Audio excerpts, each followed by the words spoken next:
Welcome to another Rural Reflections Colin Dave podcast. Now, to those of you who've been listening to us on trfradio.com, you're probably thinking this is about our fifth podcast, but this particular podcast, hosted in Carrington, North Dakota with my brother Dave Nelson and myself, Grant Nelson, in Thief River Falls at Thief River Falls Radio, has actually been going on for a couple of years. Dave, I think we started this in about September or October of 2017. It must have been. Yeah, it could be. I don't remember exactly, but I'm sure it's flown. It sure has. It's always been amazing how fast it's gone along and all the different subjects we've had. And it's always been fun and always changing. And that brings up something that I wanted to do today.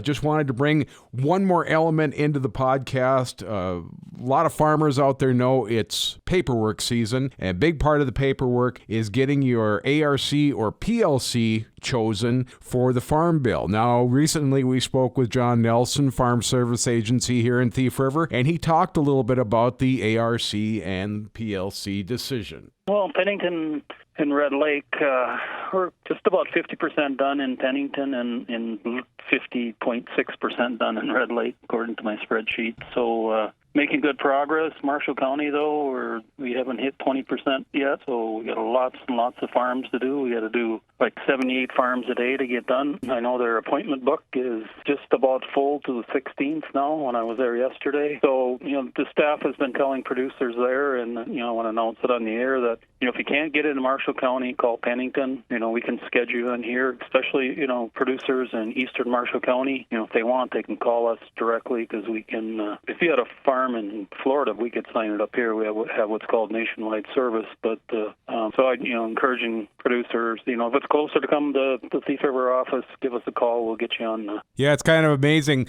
Big part of farming is making sure you make some right decisions there. And that's what John Nelson's talking about, is making sure you get in. Sign up for either ARC or PLC by March 15th. Dave, farmers talk about the Farm Bill out there much in Carrington? Oh, yeah, they are. But, they're still, main thing they're talking about is getting their corn combined. I believe that. I've seen some pictures that people are still out there trying to hammer away and get that corn done. I've seen a few people have finished. Do you know anybody who's actually finished their corn combining or corn chopping? I do know a couple guys that have finished, but even the guys that are finished, there's usually something out there that they couldn't get to, and so they're still, even if they're done, they still probably have some corn out there. I've heard it said 2019 or the harvest of 2019 is going to have a long tail because it's going to affect farmers for a lot longer than just the stress of getting in the harvest. Yeah, I know. It is a tough one this year. Yeah, it is. I think that just getting the ruts covered up and getting the fields dug up is going to be a big one this year. So how's everything else been going out there in Carrington, North Dakota? Well, it's actually been a little up and down in the weather, but it's nice today, and we're at least not having our weekly blizzards right now. We had some rain last night, so we had a little bit of ice to start out the morning, but some of that melted, and they've been putting all kinds of salt on the roads, so it'll be dried up a little later on today and a little more normal. So it's going pretty good. Well, we did a little drift busting last night when we came home from Thief River. Lisa and I were in town to watch a movie, and we had to bust some drifts, some pretty good ones on the way home. All that wind has taken whatever available snow isn't crusted up and blowing it up into these little finger drifts across the road. So that's what we've got going on right now. Even in the yard had filled up a little bit, so I imagine I'll have to do some plowing, which, considering it's the middle of February, that's really not so unusual. No, it's the only thing that's unusual around here is it's been going on since the 3rd of October, Yeah, that's the truth. Yeah, you guys have suffered a lot out there, and you've always had the high winds. We haven't always had the high winds, and we haven't had as much snow as you guys did. We had a couple good dumps here, but even going out for combining in the corn, I mean, there were some people who did do some corn combining quite a bit. By the time they got out there, some of them didn't even need tracks because the ground had frozen up pretty good, but I know a lot of people were real happy for those. Let's talk about that tractor of the week. We've been telling people about a tractor of the week or some kind of equipment each week. And this week, Dave, you've got the Ford 2N, 8N, and 9N series, right? Yeah, something that, anybody that's been around the farm has been exposed to. There was one in every yard even after all the big tractors came around, used for mowing tractors. And now there's a lot of them sitting around in people's yards that live out of town, don't farm, but live out of town, you know. It's just kind of a popular little thing that has been around since the late 30s, you know. I would say it's almost like a rite of passage for anybody who's moved from the city into the country to get a 2N or an 8N or a 9N to move some snow, or have one of those V snow blowers that you pull behind the tractor and you pull into the snow. I think almost everybody has had one of those along the way sometime. I know that's what you see a lot of times, a little Erskine snowblower on the back of those Ford tractors sitting outside waiting for it to snow. Now, I was looking at the 2N. It was a variation on the 9N. That came along a little bit later in 1942, went through 47. And some of the specs on that, it actually had a 3-point that would lift 800 pounds. Well, I'm kind of surprised that it would lift that much. It only weighed 3,070 pounds, and it had rear PTO, 12 horsepower at the drawbar, 23 at the PTO. And I remember that PTO when I worked. The first job I ever worked off the farm was in Fosston, Minnesota, at one of the radio stations down there. And one of my jobs was to mow the lawn, or not mow the lawn, mow the swamp, because that was a brush hog behind a Ford 2N or an 8N. And it's there that I learned that the Ford 2N, 8N, 9N series does not have live PTO.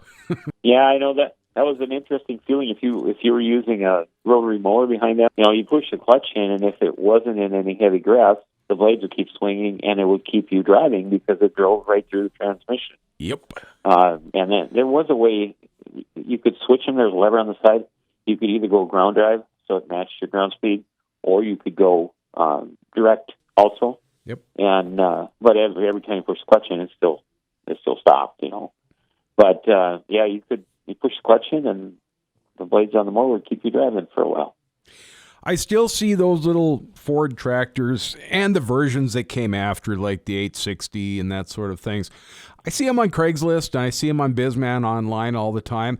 And a lot of times they have that little Paulson loader on them, Dave. Yeah, I know. It was a kind of a unique, well, I think it was pretty much built around that tractor.